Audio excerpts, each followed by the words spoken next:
할렐루야. 저는 지금 그리스에서 튀르키예로 이동 중에 있습니다. 함께하는 바울 영성 순례단 모두를 위해서 여러분 기도해 주시기 바랍니다. 오늘도 복된 하루 되시길 소망하며 4월 28일 말씀과 함께 시작하겠습니다. 사랑하는 아버지 하나님, 오늘도 우리 안에 완악함으로부터 우리를 지켜주시고 겸손하신 주님의 발걸음 따라 복된 날 살아가게 하여 주시옵소서. 예수님 이름으로 기도드립니다. 아멘. 오늘 우리에게 주신 하나님의 말씀은 민수기 16장 1절에서 11절까지의 말씀입니다. 주님 감사합니다. 오늘은 10절과 11절 말씀만 함께 보겠습니다. 하나님이 너와 내 모든 형제 레위 자손으로 너와 함께 가까이 오게 하셨거늘 너희가 오히려 제사장의 직분을 구하느냐. 이를 위하여 너와 너의 무리가 다 모여서 여호와를 거스르는도다. 아론이 어떠한 사람이기에 너희가 그를 원망하느냐. 아멘. 여러분, 욕망이라는 단어를 들으면 어떤 생각이 먼저 떠오르시나요? 욕망이라 하면 여러분 부정적인 감정이 먼저 느껴지는 게 사실입니다. 그런데 이 욕망은 하나님께서 우리에게 주신 기본적인 감정이기도 하고 또 이게 잘만 사용된다면 삶을 동력으로 삼는 힘이 될 수도 있습니다. 그런데 문제는 욕망이 늘 그릇된 방향으로 흘러서 우리의 뜻이 하나님의 뜻보다 앞설 때 이것이 죄로 변질되고 만다는 것입니다. 자기를 높이고 자기 영광을 추구하는 그릇된 욕망은 쉽게 죄로 이어지고 다른 욕망과 만나서 더 큰 분열과 갈등, 큰 죄로 이어지기도 합니다. 오늘 본문은 그릇된 욕망에 지배당한 고라의 반란 사건을 다루고 있습니다. 레위 자손 고라와 르우벤 자손 다단과 아비람 오는 모세와 아론을 거슬러 당을 만들었습니다. 여기에 이스라엘 자손 총회에서 이름 있는 지휘관 250명도 함께 동참하지요. 오늘 본문 3절 말씀을 제가 읽어드리겠습니다. 그들이 모여서 모세와 아론을 거슬러 그들에게 이르되 너희가 분수에 지나도다. 회중이 다 각각 거룩하고 여호와께서도 그들 중에 계시거늘 너희가 어찌하여 여호와의 총회 위에 스스로 높이느냐. 이들은 모세와 아론을 꾸짖고 있습니다. 그들이 스스로 여호와의 총회 위에 높인다는 이유였습니다. 이스라엘의 정치적 리더인 모세와 제사장인 아론이 하나님께서 주신 권력을 독점하고 있다는 것이죠. 그것이 하나님의 뜻이라고 사람들에게 속이면서 말이죠. 고라는 레위 지파의 고핫 자손으로 이미 성막 안에서 중요한 역할을 맡고 있었던 사람입니다. 그는 성소의 기구를 운반했고 거룩한 일을 수행하는 책임을 맡고 있었습니다. 하지만 그는 자신들의 위치에 불만을 가졌습니다. 왜 우리는 제사장 역할을 수행할 수 없느냐는 것이죠. 우리는 같은 레위인이다. 왜 당신의 형제인 아론의 자식들에게만 이 제사장의 특권을 주느냐? 우리는 아론의 종이 아니다. 우리는 하나님의 거룩한 백성이다. 여러분, 그들 입장에서 보고 생각해 보면요, 이런 말이 당연히 맞는 말입니다.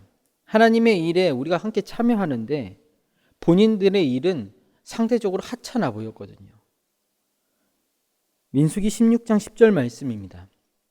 하나님이 너와 내 모든 형제 레위 사람으로 너와 함께 가까이 오게 하셨거늘 너희가 오히려 제사장의 직분을 구하느냐. 모세는 이런 고라가 안타깝습니다. 함께 동조하는 세력도 안타깝죠. 그들도 모두 하나님과 가까이에서 섬기는 일을 하고 있는데 왜 순종보다는 권력을 탐하고 있는지. 그래서 고라가 원하는 것이 그저 제사장의 직분이 아닌 아론의 자리를 원한다는 것을 모세는 알고 있었습니다. 비슷한 이유로 르우벤 자손과 이스라엘 지휘관도 이 반역에 동참하지요. 그들은 실질적인 장자의 권리를 차지하고 싶었습니다. 이스라엘의 정치적 지도력을 본인들이 가지고 싶었다는 것이죠. 그래서 이들은 모세의 자리를 탐합니다. 고라와 르우벤, 반란 세력들은 이번 가나안 정복 실패가 어쩌면 그들에게는 이런 자리, 모세의 자리, 아론의 자리를 차지할 수 있다라는 욕망 실현을 위한 좋은 명분이 되었겠지요. 모세와 아론의 무능력으로 인해 여호와께서 우리를 그 땅으로 들어가지 못하게 하셨다. 얼마나 좋은 명분입니까? 마치 모세와 아론의 무능력을 하나님께서 벌하신 것처럼 몰아가면서 말이죠. 과연 그들이 말한 대로 모세와 아론의 무능력으로 지금 현재 고라로 그리고 르우벤 자손으로 리더십을 교체하는 것이 과연 여호와를 위한 일이고 이스라엘의 새로움을 위한 의로운 욕망이라 할 수 있을까요? 그럴 리가 없었겠죠. 우리 모세의 이야기를 한번 들어볼까요? 11절 말씀입니다. 이를 위하여 너와 너의 무리가 다 모여서 여호와를 거스르는도다. 아론이 어떠한 사람이기에 너희가 그를 원망하느냐. 여호와를 위한 일, 새로운 이스라엘, 그들이 내세운 명분은 결국 자신들의 권력을 위한 일인 게 지금 드러나고 있습니다. 하나님과 가까워지고 싶다가 아니라 제사장의 자리에 앉고 싶고 12지파의 장자로 많은 책임을 감당하겠다가 아니라 가장 많은 땅을 장자의 몫으로 본인들이 차지하고 싶었던 것이죠. 이들의 입은 여호와의 뜻이다 라고 이야기를 하지만 결국 자신들의 뜻을 이루기 위해 여호와를 거스르는 죄를 그들은 범하고 있는 것입니다. 그럼 우리는 어떨까요? 이들처럼 우리의 영광, 우리의 유익을 위해 하나님의 이름을 내세우는 일도 우리에게도 있지 않을까요? 사단도 40일 광야에서 금식한 예수님에게 그릇된 욕망을 갖게 하려고 유혹했습니다. 예수님을 위한 그럴듯한 명분을 본인이 만들어주면서 말이죠. 그렇게 우리 안에 그릇된 욕망을 지금도 사단은 충동질하고 있는지도 모릅니다. 이미 몇몇은 넘어가고 있었던 때도 있을 거고요. 우리 기준에서는 너무나 의롭고 좋은 일이고 하나님께서 기뻐하실 일이다 하지만 결국 그거를 하나님께서 싫어하시는 일을 우리가 행하고 있지는 않았는지요. 이런 우리에게는 좋은 모범이 있습니다. 예수님께서 우리 안에 그릇된 욕망을 어떻게 통제해야 하는지를 보여주셨거든요. 그리고 우리에게 이 복음서 이야기를 통해서 당신의 이야기를 또 남겨주셨습니다.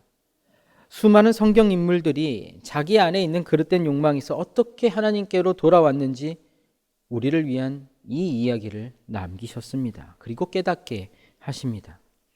예수님께서 그러하셨고 성경 속 회심한 모든 인물들이 그러했듯이 하나님의 말씀 아래 예수 그리스도의 이름 아래 우리의 욕망을 내려놓고 마주할 때 그럴 땐 우리의 욕망은 깨지고 우리 안의 순수한 열정은 하나님을 향한 순종, 그 말씀을 향한 순종이라는 열매를 우리는 맺게 될 것입니다. 나를 위해 남을 죽여야 하는 파괴와 죽음이 아닌 하나님을 위해 나를 낮춰 모두 함께 사는 회복과 생명의 길을 이제 우리가 바라볼 수 있게 되길 소망합니다. 그렇게 여러분, 부활하신 주님의 길을 우리가 함께 걸어가길 소망합니다. 겸손하신 우리 주님 십자가 아래 순종하신 그 길을 따라 우리에게 열어주신 부활 생명의 빛을 따라 나의 영광이 아닌 하나님의 영광을 위한 삶을 우리 함께 살아냅시다. 이 마음으로 오늘도 말씀과 함께 걷는 여러분, 우리의 순종과 순종이 만나 하나님 나라 아름다운 생명 열매 가득히 맺어가는 귀하고 복된 날 늘 살아내시길 주님의 이름으로 축복합니다. 복을 빕니다. 이제는 우리 주 예수 그리스도의 크신 은혜와 아버지 하나님의 다함없는 사랑하심과 성령님의 깨닫게 하심과 인도하심이 우리 안에 그릇된 욕망을 마주하며 나의 영광이 아닌 하나님의 영광을 위해 살아가기로 다짐하는 함께하는 모든 이들의 삶의 자리와 믿음의 여정길 위에 이제로부터 영원토록 함께 하옵시길 간절히 축원하옵나이다. 아멘.